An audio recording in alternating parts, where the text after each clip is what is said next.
ఆహారపు అలవాట్లలో మార్పులు చైతన్యంతోనే సమాజంలో పోషకాహార లోపాన్ని అరికట్టవచ్చని నల్గొండ జిల్లా అదనపు కలెక్టర్ టి పూర్ణచంద్ర పేర్కొన్నారు.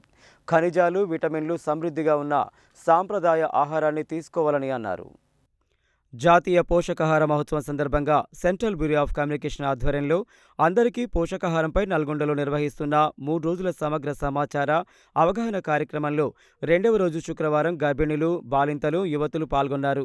ఈ సదస్సులో తాజా ఆహార మార్గదర్శకాలు, స్థూల సూక్ష్మ పోషకాల ప్రాధాన్యం, ఆహారంలో పోషక వివరాల్ని గుర్తించే విధానం వంటి అంశాలతో కూడిన ఫోటో ప్రదర్శనను నిర్వహించారు.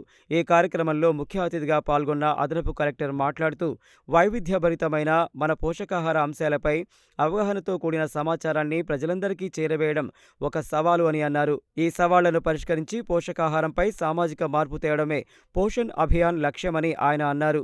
ఖనిజాలు, విటమిన్లు సమృద్ధిగా ఉన్న సాంప్రదాయ ఆహారాన్ని తీసుకోవడం ద్వారా కౌమార బాలికలు, గర్భిణులు, బాలింతల్లో రక్తహీనత నివారణతో పాటు మంచి ఆరోగ్యం సొంతమవుతుందని అన్నారు.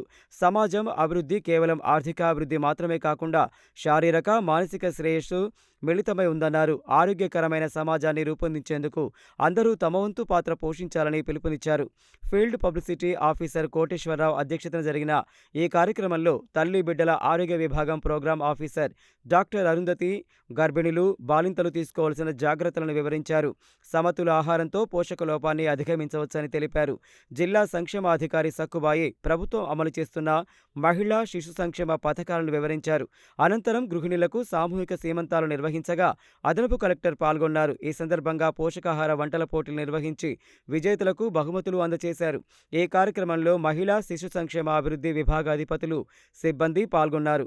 కళాకారులు ప్రదర్శించిన సాంస్కృతిక కార్యక్రమాలు ఆకట్టుకున్నాయి.